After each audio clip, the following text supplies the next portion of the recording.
নোয়াখালী জেলার সোনাইমুড়ি থানার অন্তর্গত ৪ নং বারোগাঁ ইউনিয়নের ৬ নং ওয়ার্ড কাদির মেম্বার বাড়ির গৃহবধূ তাজনেহার আক্তার ডলি ৩৫ ও শাশুড়ি খোদেজা আক্তার ৫৫ সহ ২ শিশু সন্তান নিরাপত্তাহীনতা ভুগতেছে। সরজমিনে জানা যায় যে বিবাদীগণ বেল্লাল হোসেন জিসান ২৭, তাজুল ইসলাম ৬০, মোস্তফা মিয়া ৫৫, মোর্শেদ আলম ২৫ ও ফরিদা আক্তার কাঞ্চন ৫২ এদের ভয়ে আতঙ্কে দিন পার করতেছে গৃহবধূ তাজনেহার আক্তার ডলি ৩৫ ও শাশুড়ি খোদেজা আক্তার ৫৫ সহ তাদের পরিবার।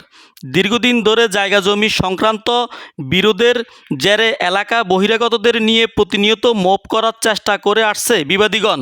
পক্ষান্তরে বাদী পক্ষের পুরুষেরা প্রবাসে কর্মরত থাকার সুযোগে বাদী পক্ষের মহিলাদের উপর দফায় দফায় হানা দেওয়ার চেষ্টা করেন বিবাদীগণ।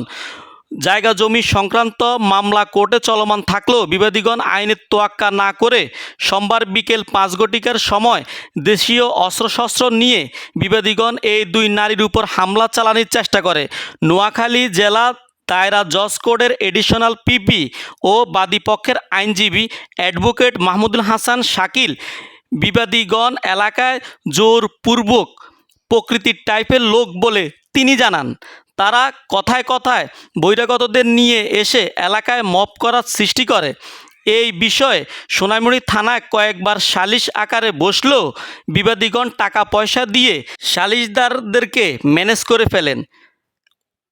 নোয়াখালী জেলা দায়রা জজ কোর্টের additional PP advocate Mahmudul Hasan Shakil আরও জানান, আমার দুশ্চিন্তা হচ্ছে যে কোনো সময়ে একটা খারাপ পরিস্থিতি তৈরি হয়ে যেতে পারে, এমনকি খুন খারাপি পর্যন্ত হওয়ার সম্ভাবনা রয়েছে। সোনাইমুড়ি উপজেলা বিএনপির যুগ্ম আহ্বায়ক ফখরুল আলম সাংবাদিককে মুঠোফোনে জানান, এর আগেও কয়েকবার চেষ্টা করা হয়েছে তাদের অভিযোগের ভিত্তিতে বিষয়টা মীমাংসা করার জন্য। দফায় দফায় বসার পরও কোনো মীমাংসা হয় নাই। শুনলাম গতকালও নাকি মারামারি হয়েছে। সোনাইমুড়ি থানার officer in charge OC Mohammad Kabir Hossain বলেন, তাদেরকে থানায় এসে সরাসরি অভিযোগ দিতে বলেন, আমরা তদন্ত করে প্রয়োজনীয় ব্যবস্থা গ্রহণ করব।